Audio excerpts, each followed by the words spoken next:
Welcome to my YouTube channel, RND TV. So, meron naman panibagong videos nakakatakot ulit. So, ito sa YouTube channel ni Sir Crips. So, panoorin natin guys. Let's go.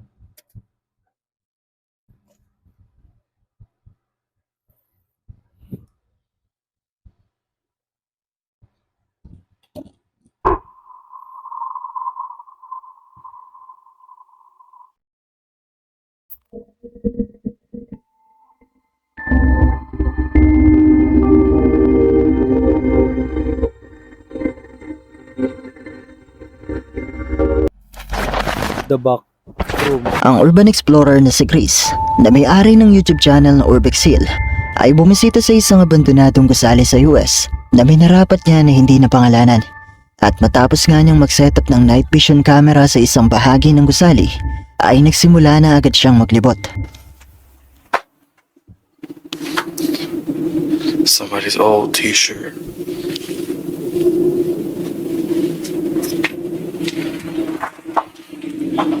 Alright, let's continue. Oh, ang lakas ng boses.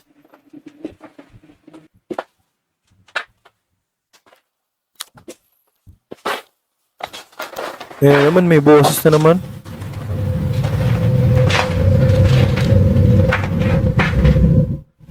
It's like these shells are all Hindi niya connected. narinig yun. It seems like. Damn. Can't tell.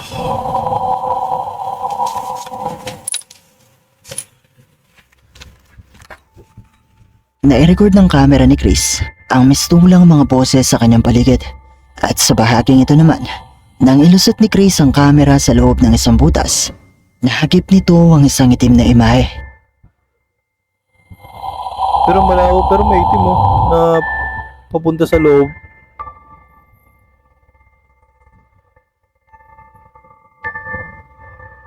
Unting-unting nawawala. Sa pagpapatuloy, nang makarating na si Chris sa lugar kung saan nakasetap ang kanyang night vision camera, Pedal's door. It's kind of creepy.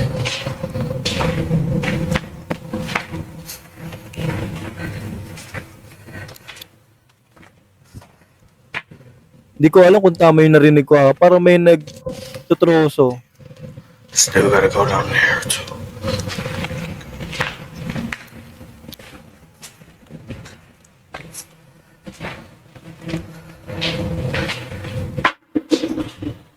Did you hear that? Ang lakas ng boses. That was loud.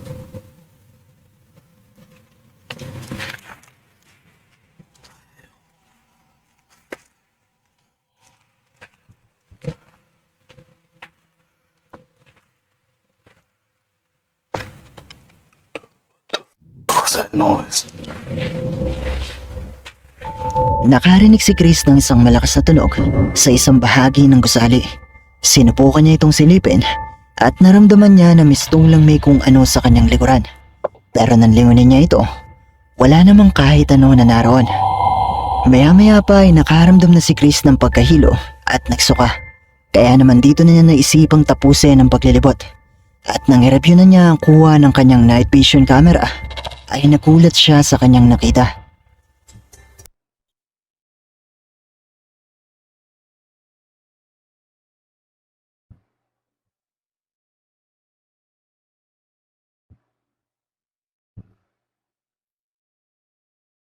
May dumaan sa yung likod niya. Tumulang pumasok sa kanyang katawan. Pati na rin ang isa pang ito na mistulang nakasilip sa isang pintuan. Pumasok nga sa katawan niya.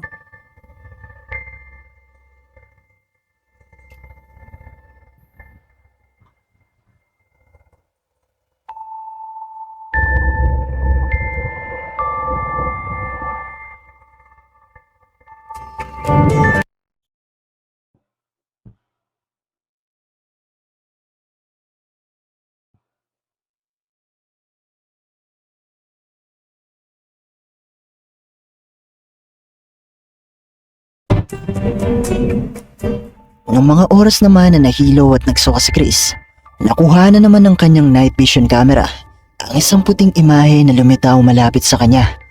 Pati na rin ang isa pang ito na mistulang lumabas sa kanyang katawan.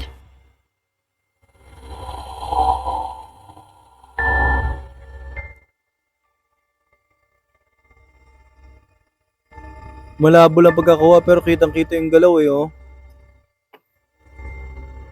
Ang mga boses kaya tunog na nai-record ng camera ni Chris ay indikasyon na haunted ang abandonadong gusaling ito. Mga multo nga kaya ang nakuha na ng kanyang night vision camera. Ang susunod na video ay mula naman kay TikTok user PatJM na minsan na rin nating naitampok dito sa ating channel nang minsan siyang makarinig ng mga ingay sa kanilang tahanan at makuha na ng imaheng ito na nakaupo sa kanilang sofa. Makalipas ang ilang linggo, isang gabi nakarinig si JM ng mga pagkatok sa kanilang pintuan.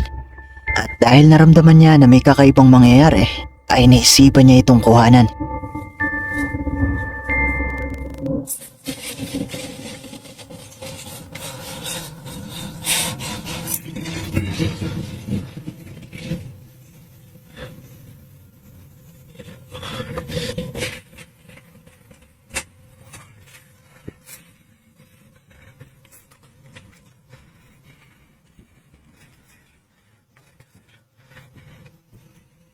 Mas kissing.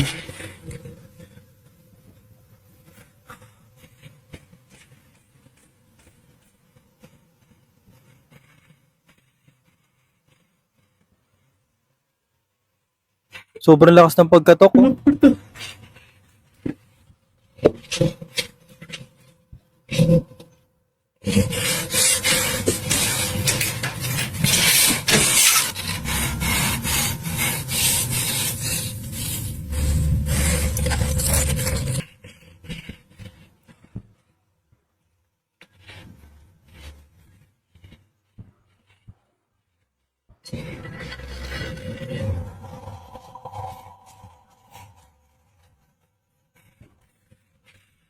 Malikot lang yung camera niya eh.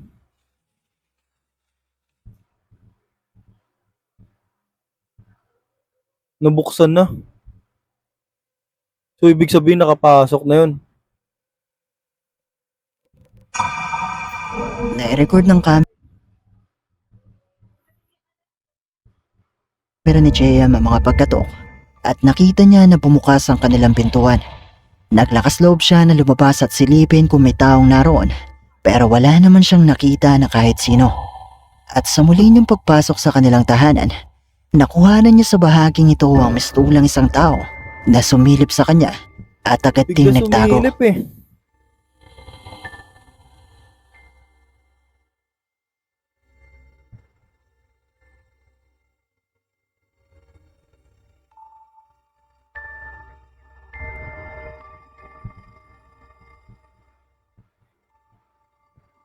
Totoo nga kaya ang kanyang mga nakuhanan sa bidyong ito? May multo nga kaya o entity na gumagambala sa Kahit kanilang ako, tahanan?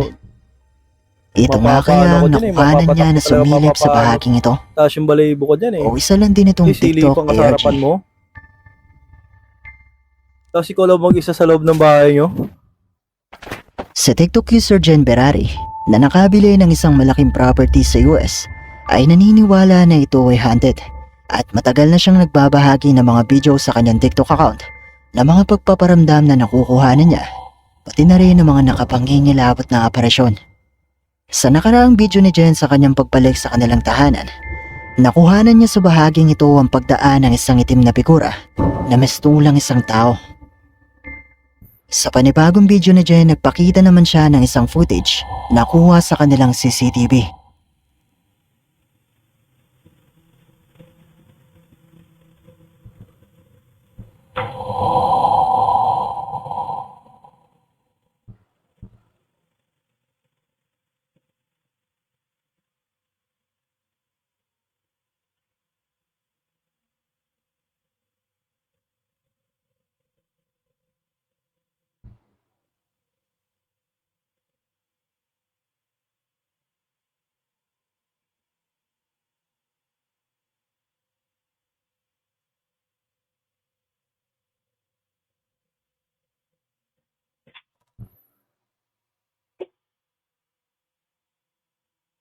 Haunted talaga kasi bumukas yung ilaw eh. Oh.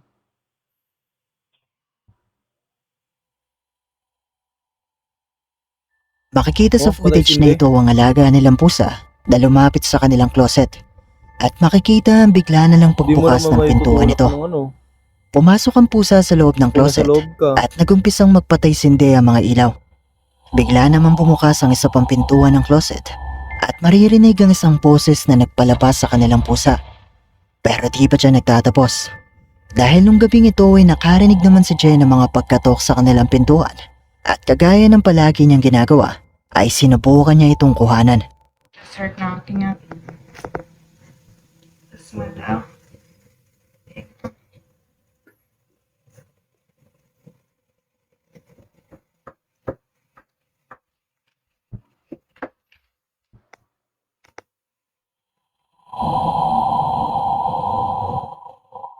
So creepy.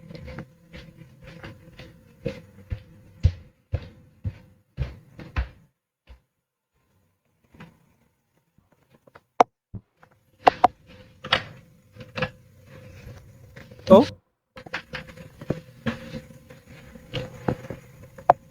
There's nothing outside.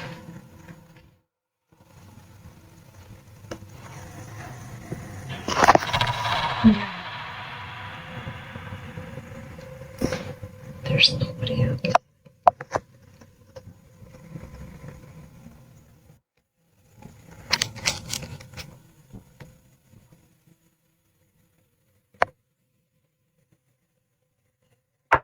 Wow. Jesus Christ.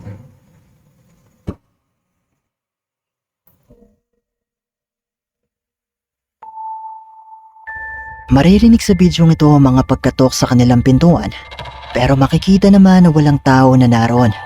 At habang sinusubukan naman ni Nakakatakot Jen na talaga. kuhanan Ikaw ng kasi labas mag-guest ng bahay sa tapos kanilang patay bintana, lahat ng ilaw. makikita sa refleksyon nito ang mabilis na pagdaan ng mistulang isang tao sa kanyang likuran.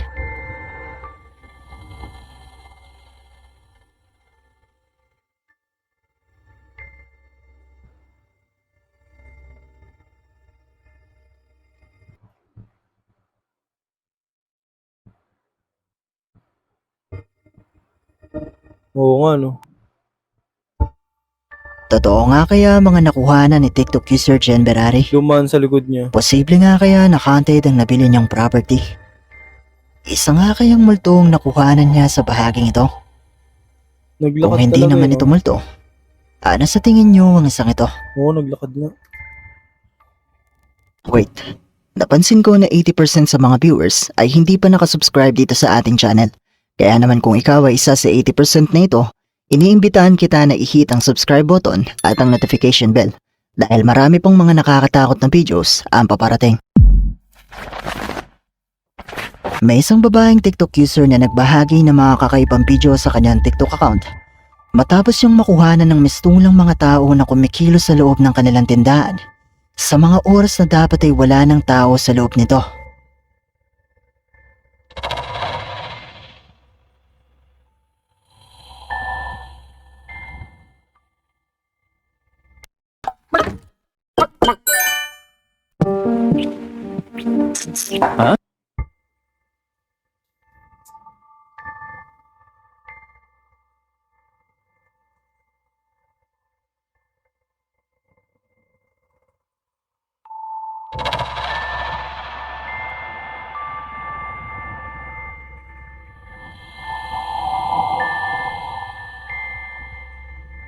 May mga shadow na naglalakad sa loob ng tindahan nila.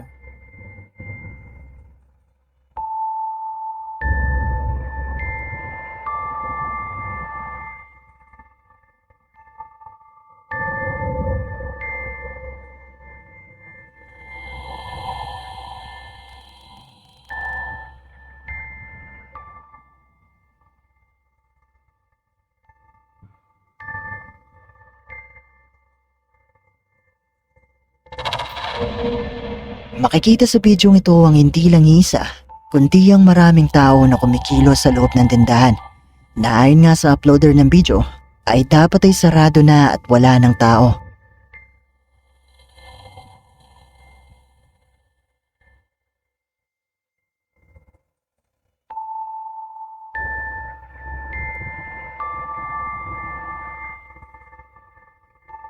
Bagamat maraming hindi naniniwala sa bidyong ito, nanindigan ng uploader na ito ay totoo at hindi nila ito gawa-gawa lang.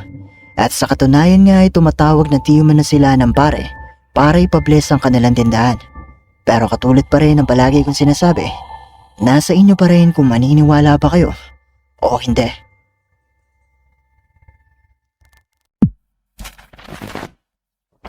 Si Franco na may-ari ng YouTube channel na Franco TV ay bumisita sa isang sementeryo na minsan na rin niyang napuntahan. At sa muli nga niyang pagbisita rito, una niyang pinasok ang isang malaking mausoleo. I found another mausoleum. I checked this place out on the internet and I'm like, Nasa sa inyo pa rin yun. kind of see if I could explore this place, and so far, it looks pretty promising. It goes deep and there's a lot of underground catacombs as well.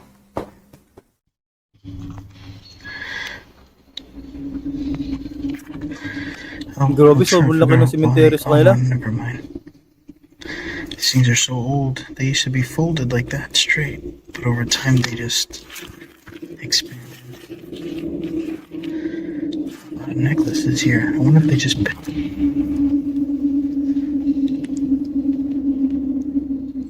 That was creepy.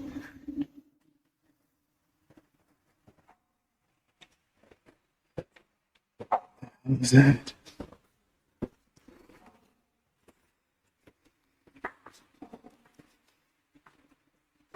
Hello?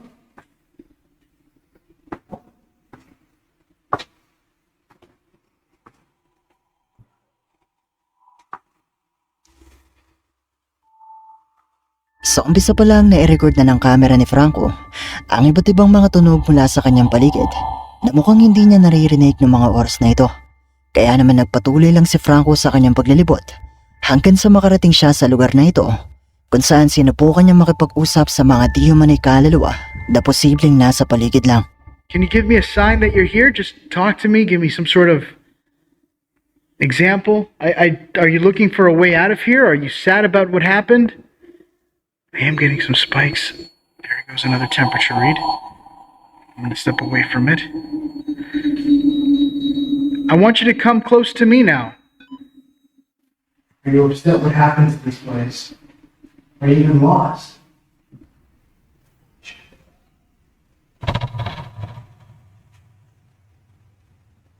Yes. It's coming from right there.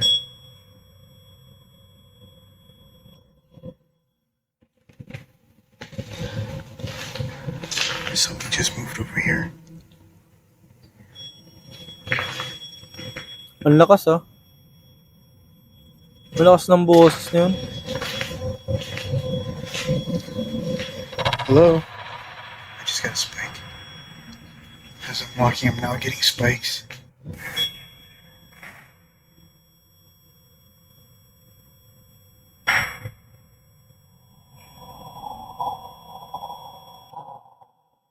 Just got something right there in front of me. Sound like a knock.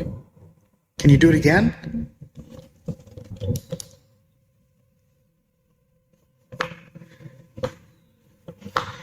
Put my K2 away. What is it that you want? Are you good? Are you evil?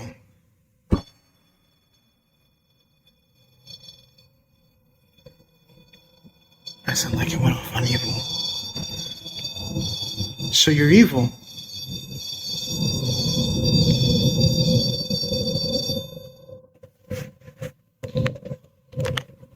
Where are you?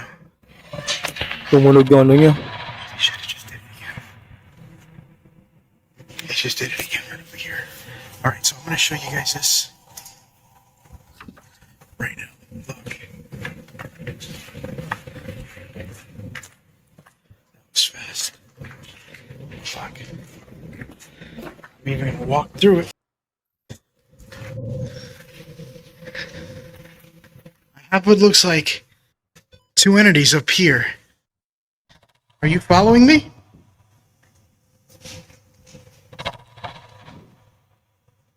It looks like they're following me. Makailang ulit na tumunog ang kanyang REM pad na indikasyon na mayroong lumalapit o kumakawak dito. Matapos ito ay nakarinig naman si Franco ng mga tunog at sa tingin niya ay may dalawang kaluluwa na naroon at lumabas nga sa kanyang SLS camera ang isang figura sa bahaging ito at ang isa pang ito. Pero di pa siya nagtatapos. Sinubukan namang pasukin ni Franco ang isa pang musileo at dito ay meron siyang nakuhanan na mas makapanindig balahibo. Trying to get into. Hopefully the doors are still open. Yes. I've been here a lot later than what I'm supposed to be. But I have another location that I'm waiting to get into. But I'm waiting for access, so for the time being I thought I would check out and explore this without my light.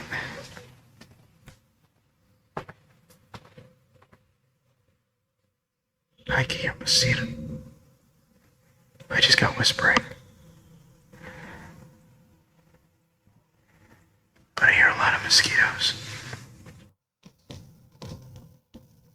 Is there anybody here that would like to talk with me?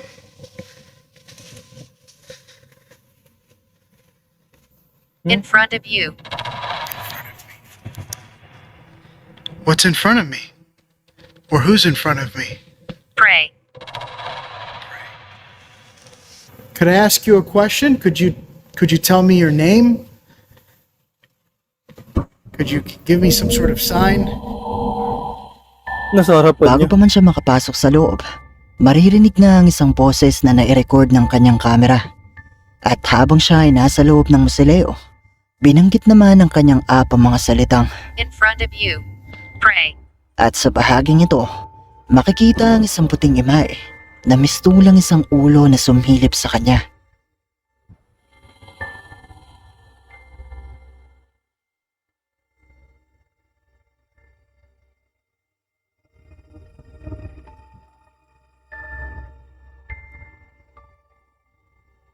Ang mga boses kaya tunog na naidokumento ni Franco ay magpapatunay na may mga kaluluwa na gumagala sa sementeryong ito. Ay, oo nga. Isa nga kayang ito ang nai-record ng kanyang camera sa bahaging ito. Kayo, ano sa tingin nyo?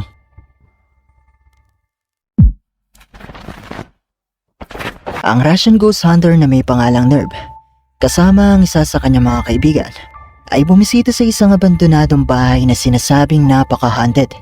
At sa kanilang pag-iimbestiga sa loob ng bahay na ito, ay hindi nila inaasahan ang kanilang nasaksihan. Стулья так не стояли? Нет. Они в разнобой были. Шум, наверное, такой.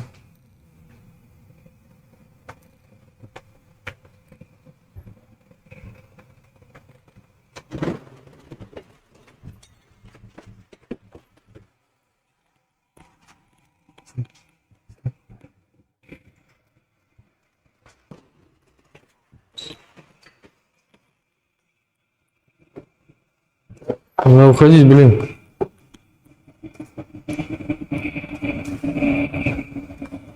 Вырубаем. Давай, давай, давай.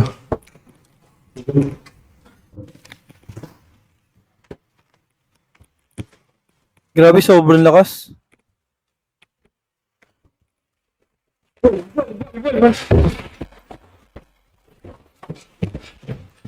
Это не годись куда. Давай туда.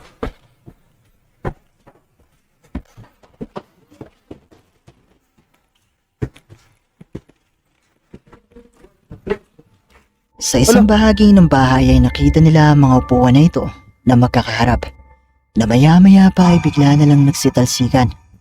At sa kanilang pananatili sa loob, nakita naman nila ang pagbukas ng pintuang ito at ang sabay-sabay na paggalaw ng mga pintuang ito.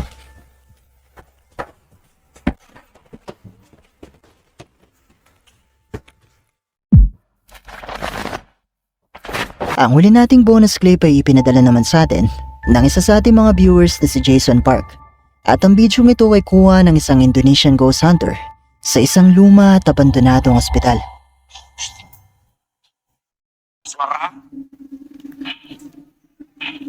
Bentar guys, ini layarnya. Untuk kelihatan loh guys. Assalamualaikum.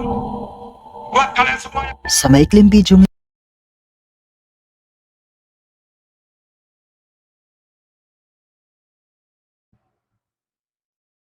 ito dito makikita ang di umano'y mga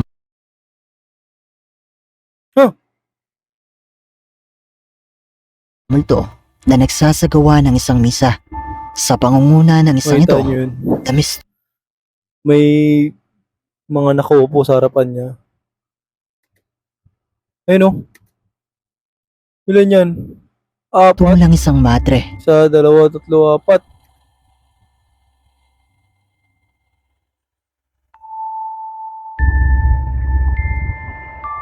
Lima pala.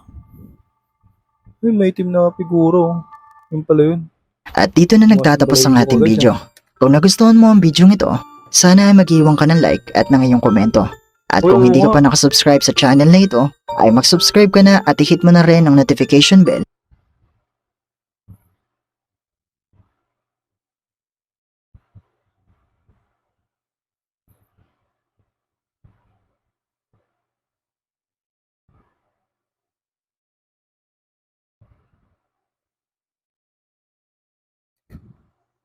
So, yung guys, ang ganda ng mga video niya. So, panoorin nyo to guys ha. Huwag nyo palagpasin kahit 1 minuto lang. So, nagtatapos sa mga reaction video natin.